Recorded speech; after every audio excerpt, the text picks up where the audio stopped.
Mandy Knight from Fox 44. Go ahead and ask your question. Hey, Dejanay, obviously in a game like this, when it comes down to the wire and maybe you don't feel like that you guys didn't lose the game on your own. It potentially came down to maybe a controversial call. How do you deal with that mentally as an athlete when something like that happens, when it very well could have been a foul called and, you go to the free throw line? I mean, I personally don't see it as a controversial call. I've already seen the replay, and one girl fouled me in my face and one girl fouled me on my arm. So at that point, you can't do anything else. We drew up a play. Liz got fouled posting up, and I got fouled driving, so nothing we could really do about that situation in particular. But, turn the page. Our next question comes from Jerry Hill. Unmute your microphone and ask your question. Jerry Hill, Baylor Bear Insider. Dejanay, when Dee went out with the hamstring injury, they went on a big run to take the lead. How did you guys kind of, flip the switch and get back in it? I mean, obviously you can never account for injuries happening. So that was tough for us. And Sarah got thrown into the fire, a freshman in a big game. I don't know. We just tried to weather the storm. We've always had things thrown at us this whole season and just had to play through them and battle. And that's what we did. We never gave up. We never thought that we were out of it. Our next question comes from Chris. Go ahead and ask your question. Hey, Dejanay, obviously a great game from you today and a great season from you. Maybe it's too soon for you to know, but can you just talk about how special the 1 year you did get in Waco has been? I mean, it was very special, and it's a shame that it's cut short. But I absolutely have enjoyed my time here thus far and learned a lot about the game, learned a lot about myself. And I think I grew as a player and a person, and that's all you can really ask for. They welcomed me with open arms, and Coach Mulkey let me be free and let me just play how I know I can play. Our next question comes from Chad. Go ahead. Chad Conine, Waco Tribune Herald. Dejanay, they kind of threw the first punch tonight, got up by 12 early. What was the key to you guys battling back from that? I mean, they were scoring in transition. They weren't scoring on us really too much in the half court. We knew that we had to guard the three-point line a little bit better. They got hot in the beginning, and we had to get back in transition. But I think once I came in, I was able to bring us a little bit of a spark on offense, and we got going in transition a little bit too, so that helped. Again, if you have a question, please use the raise hand function now. I'll ask a question. Just talk about the crowd that you guys had here tonight. Obviously, you've had a season where you haven't had fans. Talk about how great it was and how they helped you guys with the game.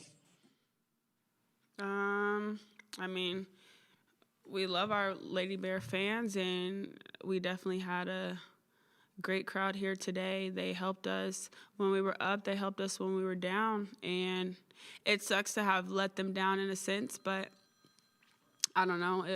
It's just a tough way to end a game. Really frustrating.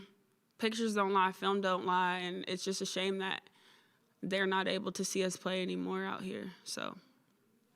Our next question comes from Doug. Go ahead. Hey, Dejanay, Doug Feinberg, the Associated Press. Great game tonight. I'm sorry about the ending. Just talk about your guys' defensive effort. After that first quarter, you seemed to lock in, and you especially had a great block or two and a steals. Just talk about the defensive effort you guys had tonight. That's what we've been built on all season. That's what Coach Mulkey has built this program on, is defense. And in the beginning, as we already discussed, we weren't locked into the defensive schemes and things like that. So, we talked about it, and we just knew, play harder. We got to play harder. Play like this could be your last game you ever play in your life. So I think people just locked into that. Next question, Jerry Hill. Go ahead. Dejanay, I know y'all kind of rotated different players on her, but can you talk about Paige Beckers and just you were able to stay with her pretty well, but she just found ways to get open, I guess? Yeah. I guess. She's a good player, really good player. I thought Didi was doing a great job on her. And when Didi went down with the injury, other people had to step up, including myself. She got a few buckets on me. And obviously, wish she hadn't, but she's a great player, and great players are going to score. So just keep playing hard. Our next question comes from Chad. Go ahead. Chad Conine, Waco Tribune Herald. Dejanay, were there front court players, their interior players, were they, did they have a combination of size and athletic ability that's maybe different than anybody you guys have played this year so far? I don't think so. I mean, everybody knows UConn's a good team. I think our front court players are just as lengthy and just as athletic as theirs. So we go against that every day in practice. So, yeah. Our next question comes from Lindsay with USA Today. Go ahead. Hey, Dejanay, Lindsay Schnell from USA Today. I just wondered, you're going to get this year back. Have you thought about coming back and playing another year in Waco? Yeah, I mean, I'm haven't made my mind up exactly of what I'm going to do. I've just been focused on this season, completely locked into this season and not worried about tomorrow, It says in the Bible to worry about today because today has enough troubles of its own, and tomorrow we'll worry about tomorrow. So that's really where my head has been the whole season, is just worrying about the here and the now. But after this, I'll, talk with the coaches, talk with my family, and talk with God and make a decision. Dejanay, thank you for your time today. Appreciate it. Congratulations on a great season. Thank you. We'll next hear from head coach Kim Mulkey. If you have a question, please use the raise hand function now.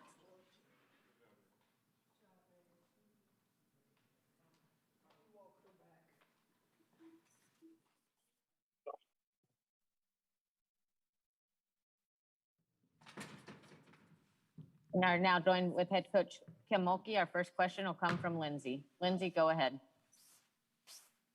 Hi, Kim. Lindsay Schnell from USA Today. Tremendous season, first of all. What did you draw up in the huddle? And what did you see when Dejanay drove the ball from where you were standing? What did you see? I was surprised they didn't call a foul. Then write it like that. You don't need a quote from me. I've got still shots and video from two angles. One kid hits her in the face and one kid hits her on the elbow. And she was one of the options, if you're wanting to know what I drew up. One option was for Nalissa, and the second option was for her. Our next question will come from Mandy Knight. Go ahead. Hey, Coach. Mandy Knight, Fox 44. We just obviously got done speaking with Carrington, and she says tape doesn't lie about what you could see on that call. So you can't change the end of this game, how it ended, but is there something that can be done in the future about a review or something when a play like that happens that obviously can impact the final game score? It'll never happen. It doesn't matter, well, we missed the call. Well, it doesn't matter. It doesn't matter what you write. It doesn't matter what I say. It doesn't matter what we saw. It doesn't matter what we think. Life goes on. The next question will come from Chad. Go ahead. Chad Conine, Waco Tribune Herald. Kim, can you speak to the impact of Didi having to leave the game with the injury? Did she think she could come back? And was it just immediately obvious that she wasn't going to be able to go? Were we up about 10 at that point? I think we were up double figures at that point when she went down, and I knew it had to be a hamstring because that's what she grabbed. And swung the whole momentum. Her injury, I'm so tired of injuries. Lauren Cox's injury in the national championship game, and we hung on and won that. Injuries are impactful. Injuries are impactful through the course of the year, but you have time to make it up. You don't have time to make it up in a game. And we went from being up 10 and a chance to extend the lead. You're on a roll. You got all momentum in your favor. And that changed the momentum, obviously. Anybody that watched it did. I was proud of our team. They kept fighting, and all you can do is ask for the opportunity to win it at the end. And I thought, what else could I do? All I can do is put it in the hands of two kids we think that can get fouled or score the ball. And guys, y'all can write the rest of the story. Our next question comes from Doug Feinberg with AP. Go ahead. Doug Feinberg, the AP.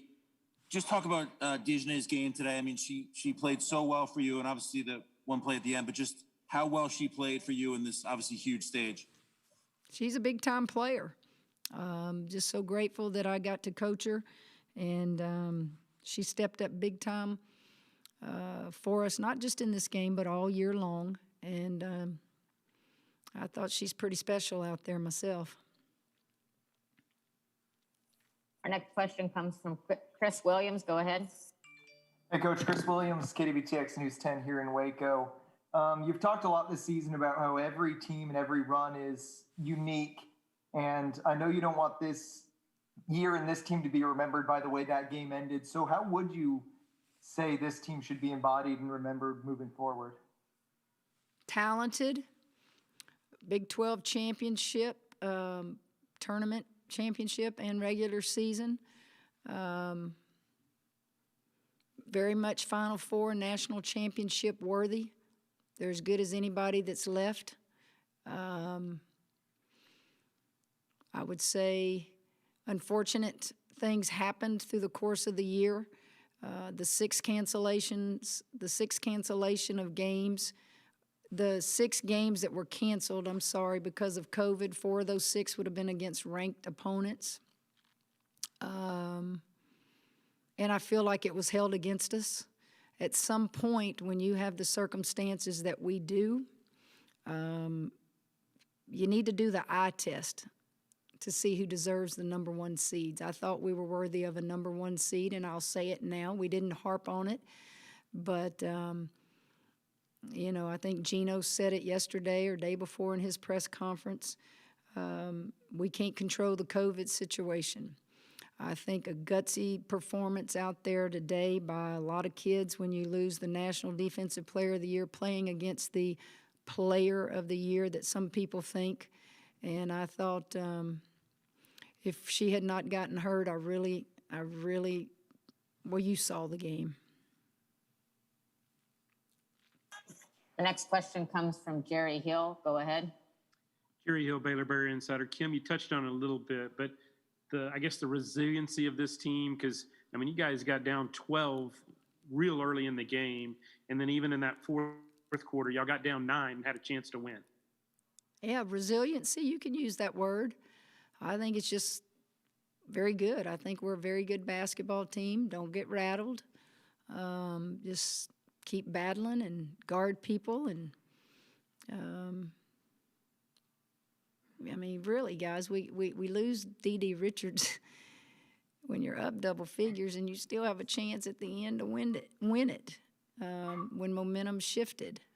We didn't get to the foul line in the second half very much.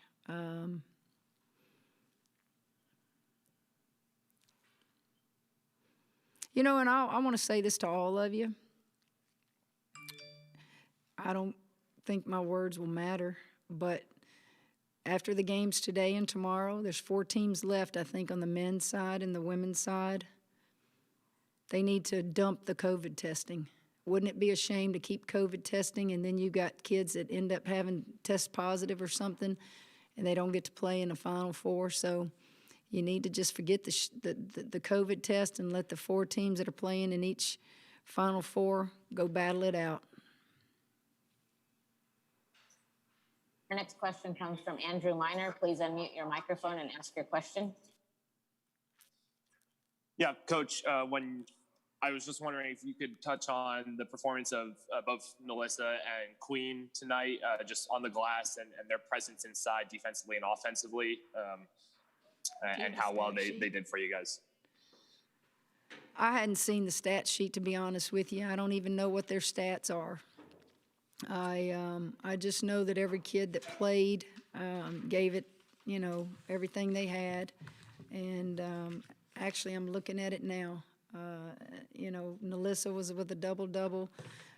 You know, Queen, almost a double-double. I thought they battled. I thought there were opportunities, you know, early where, you know, their height inside bothered us a little bit, altered shots, we missed shots, but you just keep figuring out ways to score, and they competed tonight.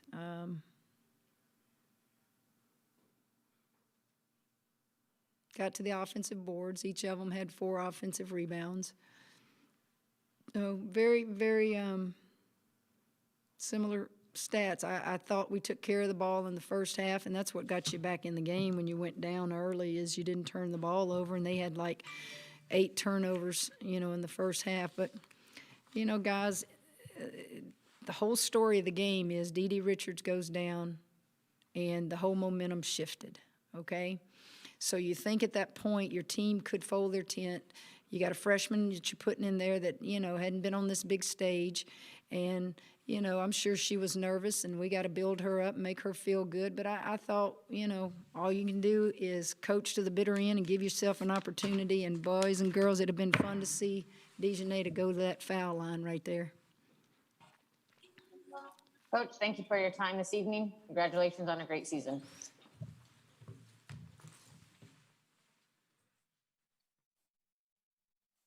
Recently announced the all-tournament team for the Riverwalk region. Most outstanding player, Paige Becker from UConn, Dejanay Carrington, Baylor, Caitlin Clark, Iowa, Melissa Smith, Baylor, and Kristen Williams, UConn.